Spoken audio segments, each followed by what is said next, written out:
Bonjour, donc avec cette vidéo, nous allons analyser les tout derniers chiffres qui viennent de la Banque de France et qui parlent en fait du nombre de faillites en France. On va voir que la crise continue, hein, et je vais vous donner aussi mon avis sur l'évolution future de la crise.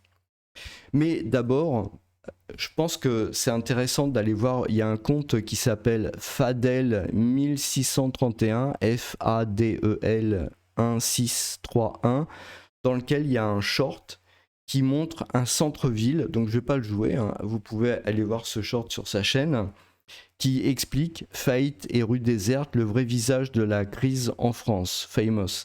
Et donc je trouve que c'est vraiment intéressant comme short parce que on ne voit pas souvent la réalité physique de ce qui se passe en France, de la crise, des faillites et des choses comme ça. Parce que quand on analyse, comme on le fait régulièrement sur cette chaîne, les défaillances d'entreprise, en fait, on a affaire à des tableaux, mais ça recouvre pas une réalité humaine, une réalité physique, une réalité vécue. Donc je pense que c'est vraiment important, en parallèle de l'étude des tableaux, des chiffres, des courbes, aussi de se rendre compte vraiment physiquement quelque part de ce qui se passe dans les industries, dans les commerces, etc. Je trouve que c'est vraiment quelque chose de très important. Donc n'hésitez pas à aller voir ce compte, à jouer cette vidéo, et puis regardez, écoutez, je pense que c'est vraiment important.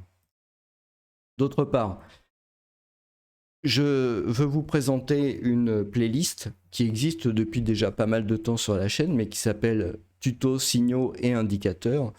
L'idée pour moi, c'est de créer du contenu qui va être plutôt à orientation de formation, à orientation d'explication, de les publier tout d'abord publiquement et puis après 48 heures de les faire passer dans le membership affaires. Pourquoi le membership affaires?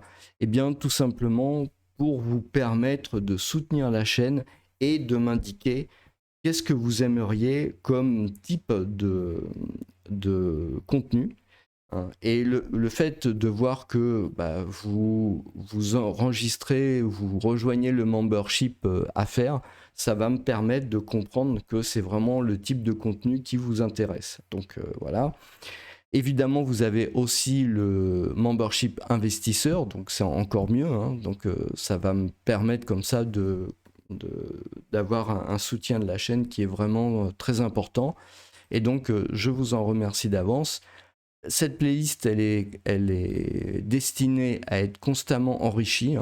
Donc j'avais parlé de l'inversion des taux, j'avais parlé aussi de la durée de la crise. Je pense que ça, c'est une vidéo qui est particulièrement importante pour comprendre un peu le déroulement de la crise actuelle. Et puis aussi, tout ça, c'est appelé à rester dans le membership affaires. À propos de ChatGPT, j'ai déjà fait une première explication dans Merge and Acquisition, mais aussi dans ChatGPT, vous avez un peu plus d'éléments et l'idée c'est de petit à petit vous amener à comprendre quels bénéfices vous pouvez tirer de ChatGPT et quels sont les pièges à éviter pour réussir vos investissements. Donc ça me paraît quelque chose d'assez intéressant. Voilà, donc on va passer maintenant aux défaillances d'entreprise par secteur d'activité. On va comparer le mois de juin 2025 avec le mois de juillet 2025, hein, puisqu'on n'a malheureusement pas les chiffres du mois d'août. On voit que les secteurs qui sont en augmentation de faillite, c'est l'agriculture, sylviculture et pêche. On a l'industrie, on a conseil et services aux entreprises, on a enseignement, santé, action sociale, services aux ménages, et surtout on a hébergement et restauration. Donc je ne sais pas si vous vous rappelez, mais il y a un tas de vidéos aussi qui ont circulé au cours de cet été sur le fait que il n'y avait pas beaucoup de touristes dans les restaurants, que éventuellement dans les hôtels aussi c'était pas nécessairement complet, et tout ce monde-là était obligé en fait de baisser les prix de manière à pouvoir récupérer des clients. Et bien en fait on en a là absolument l'illustration, hein. C'est un secteur en crise. On va voir ce que donneront les chiffres du mois d'août quand on les connaîtra en octobre, mais il est très probable que vu la saison désastreuse dans le secteur hébergement et restauration des zones touristiques, eh bien, malheureusement, il y a eu une très forte augmentation du nombre de faillites d'entreprises et donc probablement un certain nombre d'entreprises de ce secteur ne passeront pas la fin de l'année 2025 malheureusement parce qu'il y a une baisse de fréquentation. À ce sujet-là, j'aimerais quand même aussi signaler que, bon, j'ai regardé, je suis un peu l'actualité à l'international. On voit actuellement que les États-Unis ont des soucis au niveau de l'emploi. Apparemment, en Chine aussi, l'économie a vraiment pas l'air de se porter très bien. Il faut bien comprendre que tout ça, ça a un impact, ne serait-ce par exemple qu'en termes de tourisme, hein. Et donc, vous avez quand même un risque de crise, ne serait-ce que parce qu'il manque, il y a un manque à gagner de rentrée de devises en France, hein. Je rappelle que le secteur du tourisme, c'est le secteur des services. Donc, ce n'est pas quelque chose qu'on va voir dans la balance commerciale des produits échangés, mais c'est plutôt au niveau des services. Et là, eh bien, il peut vraiment y avoir un problème important. Donc, ensuite, on a les défaillances d'entreprises par taille. Donc, bon, on a un certain nombre de micro-entreprises dont j'ai pas fait l'analyse. On voit qu'il y a une baisse, hein, des faillites, mais surtout on voit que ça se transmet au reste de l'économie. C'est-à-dire qu'on voit les très petites entreprises où il y a une augmentation des faillites, et puis on voit les moyennes entreprises où il y a aussi une augmentation des faillites. Et le problème, c'est que, et puis aussi, il y a une diminution des faillites en termes des ETI et grandes entreprises, mais on passe quand même de 56 à 55, ce qui est quand même pas fameux. Donc ça veut dire en fait que vous avez des entreprises qui ont de plus en plus de salariés et bien qui font faillite, en fait, c'est ça que ça veut dire. Et vous avez quelque part de moins en moins de petites entreprises qui font faillite, mais parce qu'elles ont déjà fait faillite avant. Donc il y a vraiment un souci important. En nombre de défaillances d'entreprises, alors ça c'est le schéma, c'est les deux schémas en fait que vous avez l'habitude de voir, hein. Évolution des défaillances d'entreprises, on s'aperçoit qu'on est à un plus haut tout simplement absolument jamais atteint, hein. Là, la date ici c'est décembre 91. On avait la pire crise économique à cet endroit-là et on est vraiment sur ces... Au-delà de ça, probablement, on a des faillites d'entreprises qui dépassent tout ce qu'on a connu depuis la Seconde Guerre mondiale, il y a 80 ans. Donc c'est quelque chose d'assez abominable. D'ailleurs, on peut voir sur ce schéma, éventuellement, pourquoi la crise n'est pas terminée. On a ici une augmentation, hein, des faillites d'entreprises qui est carrément vertigineuse, qu'on n'a jamais connue auparavant. Non seulement le niveau est haut, mais en plus, on a vraiment une excursion ici qui est vraiment très importante. Donc on comprend que le tissu économique est vraiment sous un stress énorme parce que les entreprises voient beaucoup d'autres entreprises qui font faillite, hein. Je rappelle, c'est la première. En fait, c'est la première fois. Je n'ai pas souvenir, je ne me rappelle pas que même dans les précédentes crises, c'est-à-dire même en 90 où la crise avait été terrible, et puis pendant la crise des subprimes, j'ai pas souvenir qu'il y ait des articles régulièrement sur la masse des patrons qui allaient, on va dire, faire augmenter les chiffres du chômage. C'est la première fois. Hein, c'est la première fois. Alors, il faudrait regarder peut-être dans les années 90 ou dans les années 70 si ça existait. Parce que dans les années 70 à 80, 90, vous avez eu une très forte augmentation du chômage. Peut-être qu'il y avait des articles à ce sujet, mais c'est en 2025, c'est la première fois que je vois des articles disant il y a 60 000 patrons qui se retrouvent sur le carreau, 30 000 patrons qui se retrouvent sur le carreau. Voilà, on a des chiffres en dizaines de milliers de patrons qui sont sur le carreau. Je rappelle, hein, un patron qui est licencié, la règle, c'est qu'il n'a pas d'indemnité chômage, hein. Donc c'est quand même une situation qui est extrêmement précaire. Donc Et ça fait vraiment les titres des journaux. Bon, je n'ai pas voulu les retrouver dans la vidéo, sinon ça allait vraiment trop alourdir, et je veux parler que des statistiques. Mais il y a un gros sujet, si vous voulez. Il y a vraiment un très gros sujet, parce que c'est la première fois qu'il y a quelque chose comme ça qui se passe, en fait. Et donc, c'est extrêmement grave. D'autre part, ici, si vous voulez, on est dans la montée, en fait, des faillites. Et on est absolument dans la montée des faillites. Cette montée des faillites, elle correspond tout simplement au fait que les taux d'intérêt ont été montés. Vous voyez, ça commence, là, on est dans le bas, on est en décembre 2021, donc là, c'est 2022. Hein. Et si vous voulez, il y a vous avez à ce moment-là l'augmentation des taux d'intérêt. Donc l'augmentation des taux d'intérêt, ça veut dire moins d'argent dans l'économie, resserrement de la trésorerie, faillite d'entreprise. Hein. C'est mécanique et c'est tout le temps pareil. C'est tout le temps pareil, ça arrive tout le temps. Mais ça, si vous voulez, comme je l'ai expliqué en fait comme j'avais expliqué dans cette vidéo-là, c'est quelque part le premier effet qui se coule. Alors, je l'avais expliqué pour l'immobilier, mais il faut bien comprendre que c'est pareil pour les entreprises, puisque l'accès au crédit est indispensable pour les entreprises. Il n'y a pas que pour l'achat de biens immobiliers. Donc, si vous voulez, c'est quelque part le premier effet qui se coule. Après, vous avez la Banque centrale qui s'aperçoit qu'il y a un problème dans l'économie et qui fait descendre les taux d'intérêt. C'est l'épisode qu'on a connu fin 2024. Fin 2024 à début 2025, on a vu une baisse des taux d'intérêt de la Banque centrale jusqu'à 2%. Alors, après, la France se débat avec des taux d'intérêt élevés, hein, mais ça, c'est un problème qui est spécifique français. Bon. Donc, si vous voulez, vous avez ici quelque part on va dire, un aspect de calme dans la tempête. Hein, vous savez, la tempête, en fait, le cyclone, vous avez deux extrémités, deux bords, et les vents sont très violents sur les bords, mais par contre, au milieu, les vents se calment. Et ben, c'est un peu le même genre de phénomène qui se produit, si vous voulez.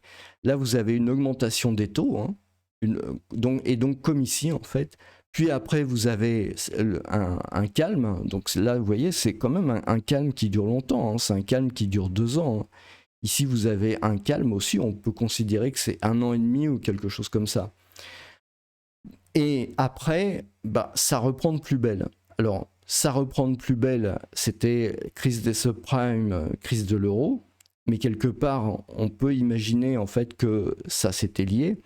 Et puis, pareil ici, vous avez eu la crise des années 90, la montée ici des faillites d'entreprise, puis après un rebond, hein, tout simplement un rebond technique quelque part, des faillites d'entreprise. Donc il n'est pas impossible, et moi c'est ce que je pense, c'est que si vous voulez, la crise, elle a été actée quelque part par une augmentation de l'argent mis dans l'économie, puis une augmentation des taux d'intérêt. Et le problème, c'est que les taux d'intérêt élevés, éventuellement une inflation à venir, éventuellement aussi des problèmes sur l'économie internationale avec les États-Unis. On peut voir, peut-être il y a un risque sérieux en fait de récession aux États-Unis. Et puis il y a la Chine. Peut-être aussi il y a un risque très sérieux, peut-être même encore plus sérieux de récession en Chine qu'aux États-Unis. Et donc, peut-être il peut vraiment y avoir un problème de ce côté-là. Et ça aurait une influence très claire, disons, en plus, si vous voulez, du mauvais état des finances publiques françaises, qui ne vont plus pouvoir amortir le choc. Hein. C'est ça le problème, en fait. C'est ça vraiment le très, très gros problème. C'est-à-dire que, à l'heure actuelle, on dit oui, la France ne risque pas. Enfin, j'ai vu des économistes. Hein, bon, faudrait s'interroger quand même sur sur qui les paye, quels sont leurs conflits d'intérêts. Je veux dire, ça c'est la moindre des choses. Quand on entend des gens qui sont économistes, bac plus machin chose, et puis qui viennent raconter des choses sur les plateaux télé, sur LinkedIn, etc. Il faut toujours se poser la question. D'où ils tirent leur salaire, qui paye ces gens-là. Je dis pas que c'est du mauvais argent, mais je dis que c'est nécessaire de savoir où sont leurs intérêts pour avoir une idée de éventuellement des biais qu'ils peuvent introduire dans leur raisonnement. Voilà, ça je pense que ça c'est quand même quelque chose de minimum. Donc l'idée, si vous voulez, c'est que vous avez une dette à l'heure actuelle qui est très importante. On comprend très bien que la dette ne peut pas augmenter. Donc ce qui va se passer, c'est que classiquement dans les crises, l'État intervient de manière à pouvoir quand même réduire les effets de la crise. Ils interviennent dans l'économie sous forme d'investissement, d'aide aux entreprises, etc. Le problème, c'est que là, ce ne sera pas possible. Ce ne sera pas possible parce que c'est arrivé au bout du bout. Les investisseurs internationaux, j'ai vu un certain nombre de vidéos en anglais où les gens à l'international commencent à prendre conscience qu'il y a un vrai problème en France. Donc, si vous voulez, ça va être problématique. Il n'y a pas très longtemps aussi, il y a France Trésor qui a levé de l'argent. Et en fait, ils ont levé de l'argent avec des taux supérieurs au taux du marché. Alors, à court terme, c'était des taux légèrement supérieurs, mais à long terme, c'était quand même assez significatif. Donc, moi, je pense qu'il y a vraiment un très très gros souci à ce niveau-là. Et donc, là, on est, si vous voulez, dans le... D'ailleurs, ça se voit, hein, vous avez l'évolution du nombre de défaillances d'entreprises, glissement annuel cumul sur 12 mois, on voit qu'on est en train de rejoindre le zéro, là. Donc là, il va falloir faire la différence entre cette zone-là et cette zone-là pour tout simplement savoir quel est le résultat. Donc, il est probable que le résultat, ça sera quelque chose de plus ou moins comme ça, avec beaucoup plus de faillites que d'entreprises sauvées, en fait. C'est ça que ça veut dire. La différence de surface verte et surface rouge, ici, à l'intérieur du truc, va montrer tout simplement le nombre d'entreprises qui ont fait faillite par rapport au nombre d'entreprises qui ont été sauvées. C'est monstrueux par rapport à ce qu'on a connu avant pendant la crise des subprimes et pendant la crise des années 90. C'est ça qu'il faut voir. Donc il y a vraiment un très très gros sujet. Et le problème, c'est que l'État, comme il ne peut plus retirer de l'argent, comme il ne peut plus dépenser sans compter, eh bien, il ne pourra pas amortir la crise qui va venir. Donc, dans les 1 à 2 ans qui viennent, avec en plus une incertitude politique absolument évidente jusqu'en 2027, puisque personne ne veut avoir des élections présidentielles anticipées, donc le risque est vraiment maximum d'avoir une faillite très grave de l'économie, beaucoup de problèmes, et voilà, on en est là. C'est ce que disent tous ces schémas.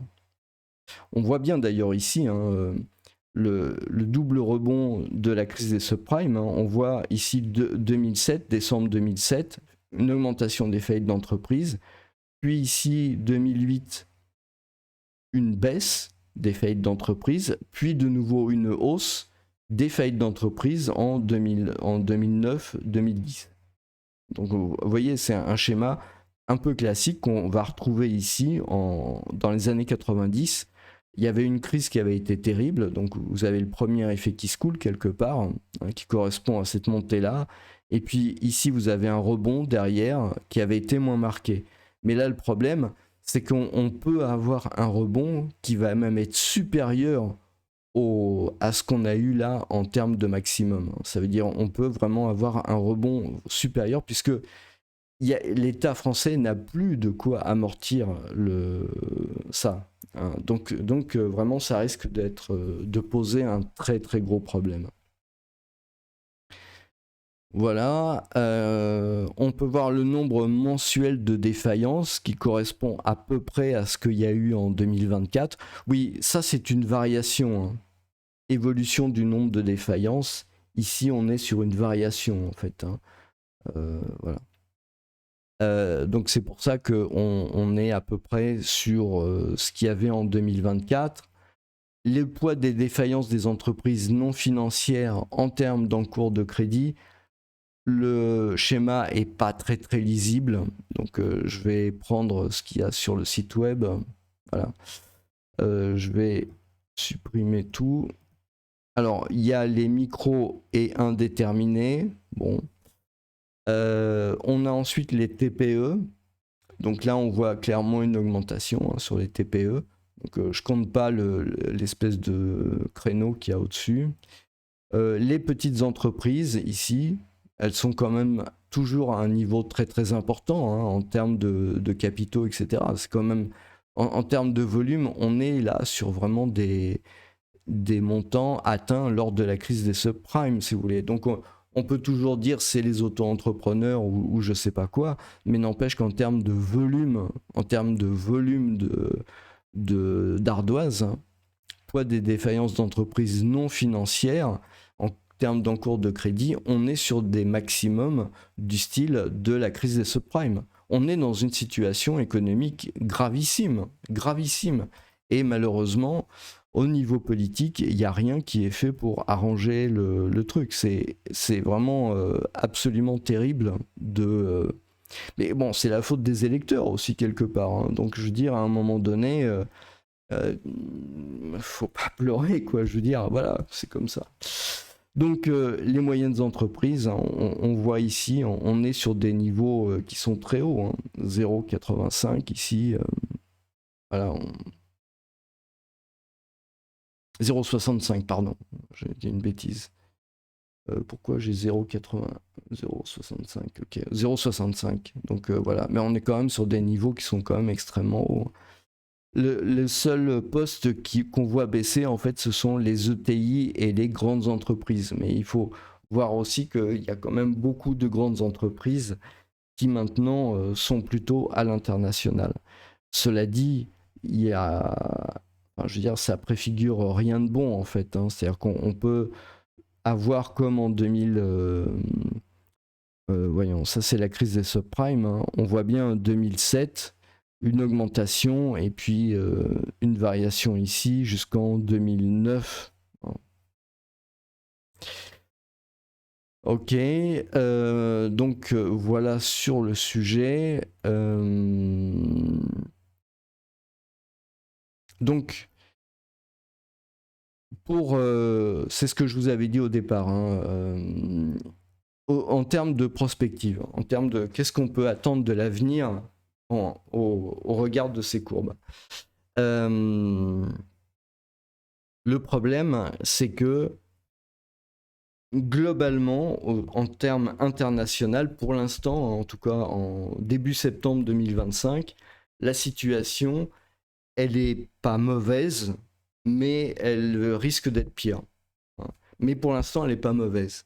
Donc, la France se singularise par une situation qui, elle, est extrêmement mauvaise.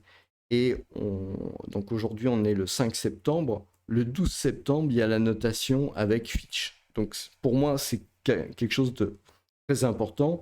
On a vu déjà que la notation des agences d'entreprise, des agences de notation, eh bien, ces agences ont, en 2025, en tout cas au début 2025, quelque part, été très, je ne sais pas comment dire, tolérante ou très, très laxiste en fait avec la dette française, de manière, à mon avis, assez aventureuse. Bon, après tout, ça regarde après tout les investisseurs. Hein.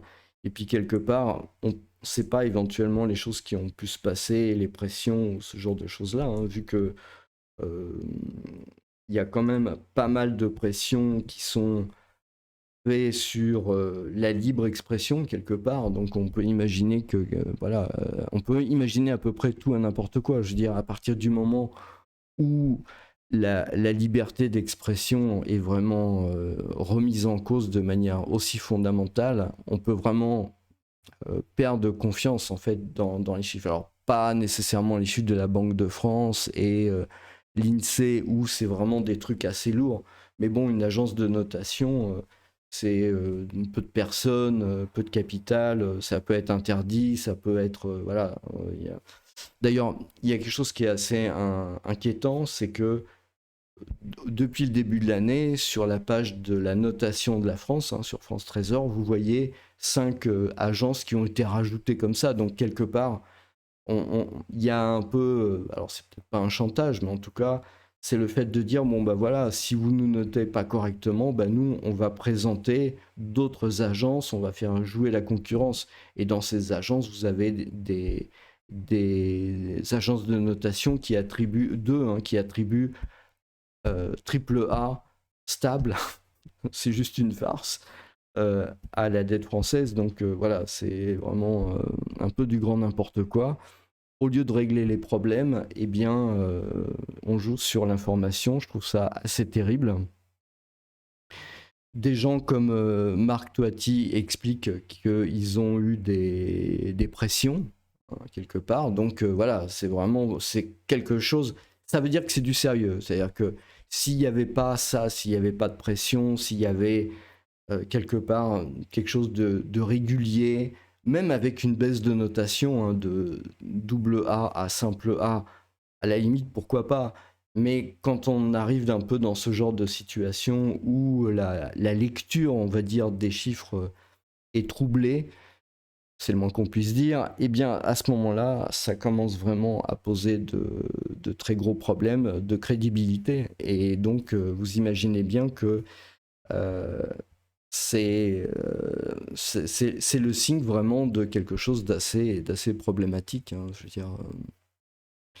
Donc le problème qu'il y a, en plus, c'est l'impact qu'il y a sur le fait que l'État récupère de l'argent. Parce que mine de rien, pour équilibrer son budget, l'État a deux solutions. Soit il emprunte sur les marchés financiers, ça commence à devenir compliqué, soit il lève l'impôt. Hein, c'est ce qu'il a fait maintenant depuis très longtemps.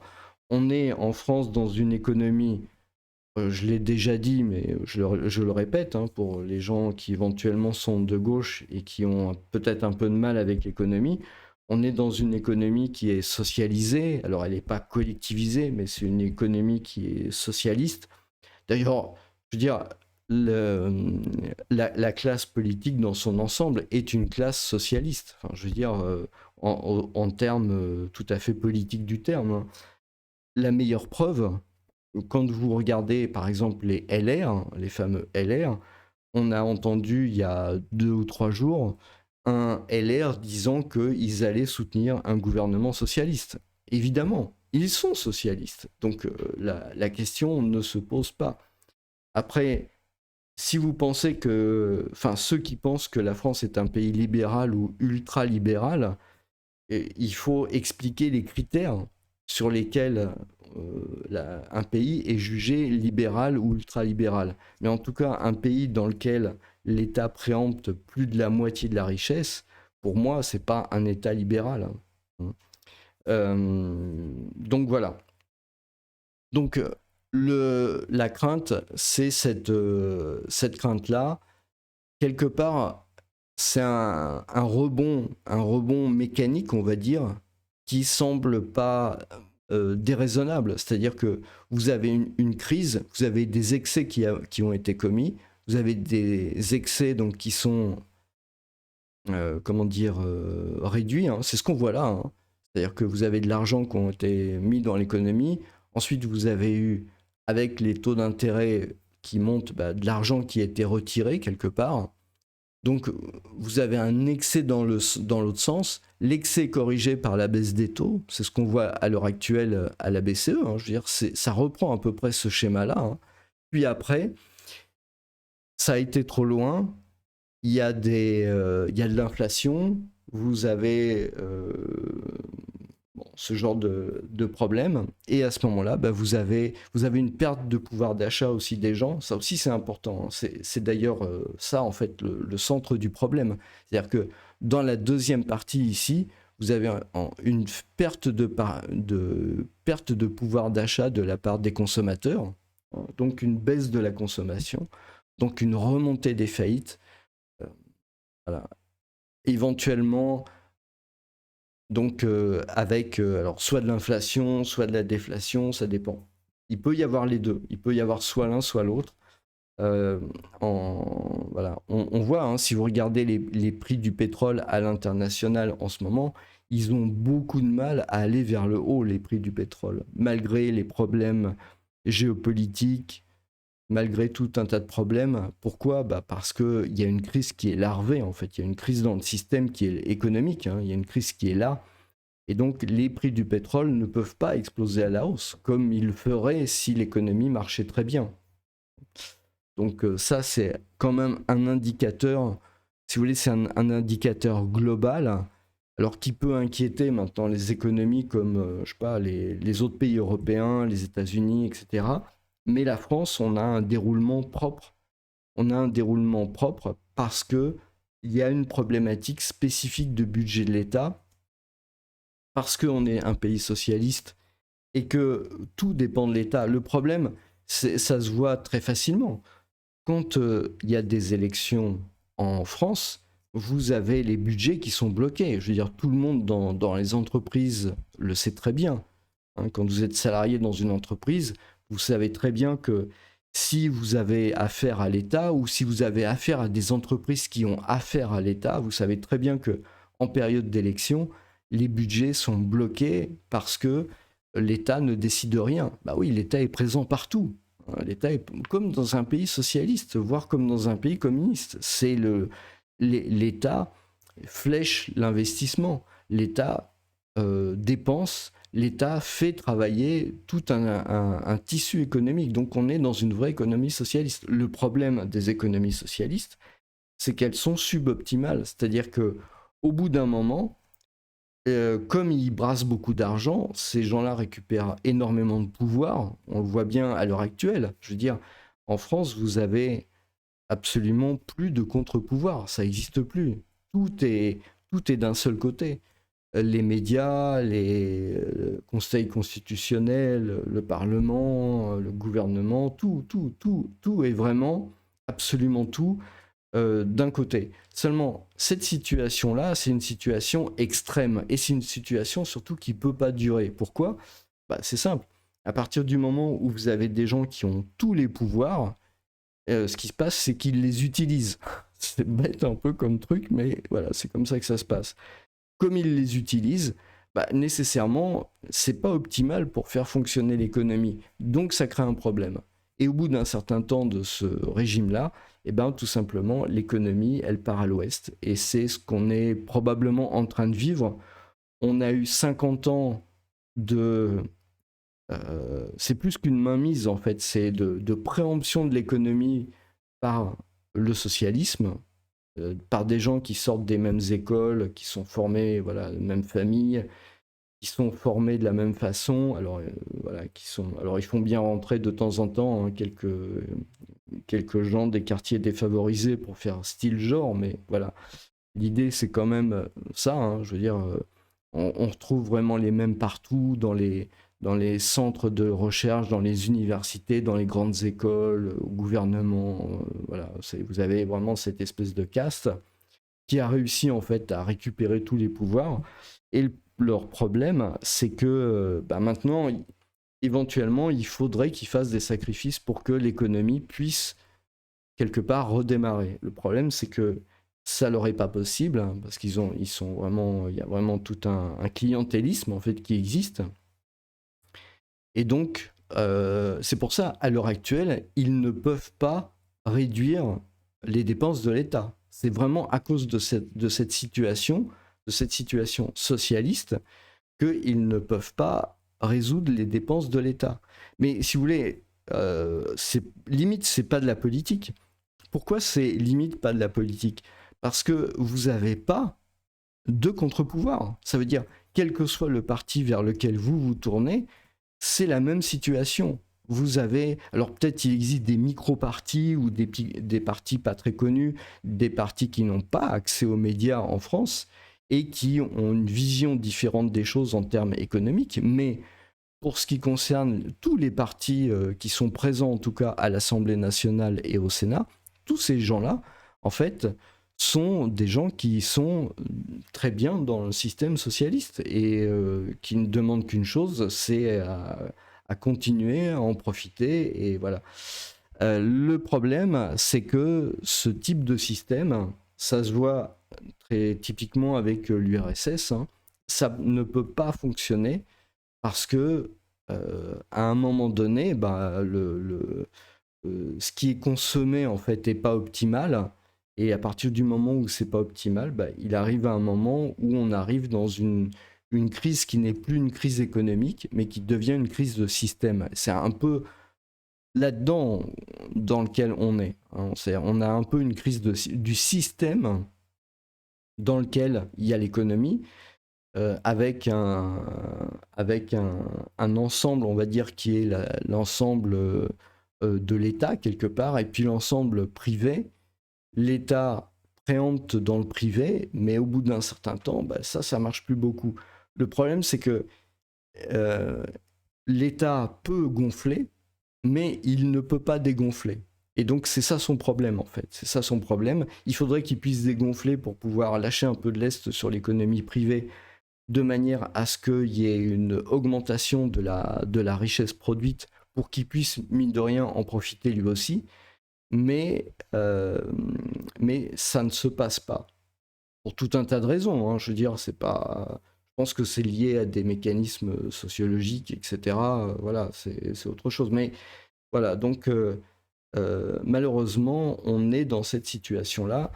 Et donc, ça veut dire que ce sont les marchés financiers qui feront comprendre, en fait, à ce système que ça ne fonctionne plus. Et les marchés financiers qui n'en avaient pas conscience avant. C'est ça qui est important. Je pense que la principale leçon de ce truc-là, c'est que les marchés financiers, les investisseurs, si vous voulez, tant que tout allait bien, ça va bien. C'est marrant de dire ça, mais c'est un peu ça. Tant que tout va bien, tout va bien.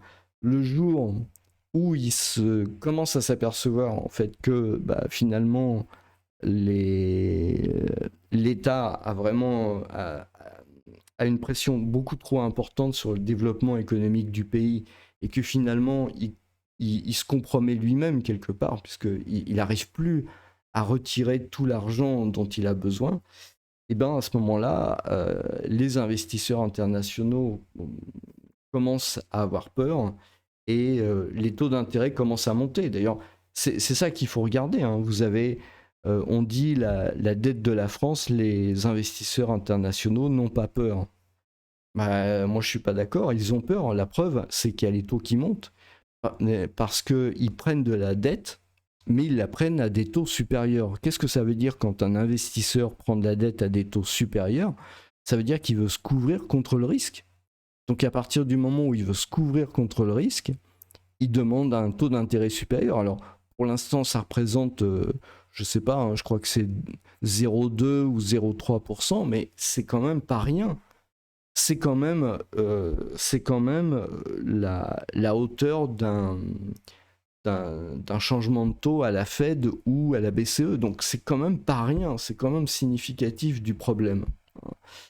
Et donc voilà les situations, et c'est vrai que c'est pas une situation qui est vraiment très confortable.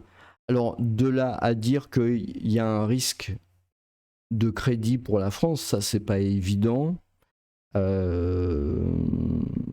Mais en tout cas, au niveau économique, au niveau microéconomique, au niveau des business, etc. en France, là, c'est effectivement catastrophique comme on peut le voir là-dessus. Hein, je veux dire, et donc, la probabilité, c'est qu'on ait quelque chose qui ressemble en fait à ça. Hein, comme dans toute crise économique, un double effet qui se coule, une montée des faillites, puis un calme, puis une remontée des faillites derrière.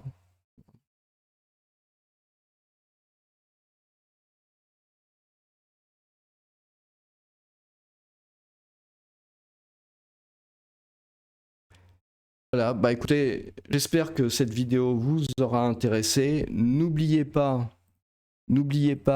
d'aller sur le membership à faire. Hein, vous cliquez sur rejoindre, membership à faire. Vous cliquez sur rejoindre ici. Et ça vous permet de soutenir la chaîne pour que je produise plus de vidéos.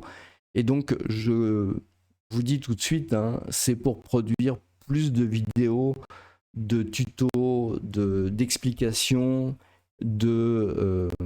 comment dire, des mécanismes, pas juste la présentation des faillites, des statistiques comme j'ai pu le faire jusqu'à maintenant. Là, je veux vraiment donner plus en termes de compréhension. Voilà, je vous remercie et je vous souhaite une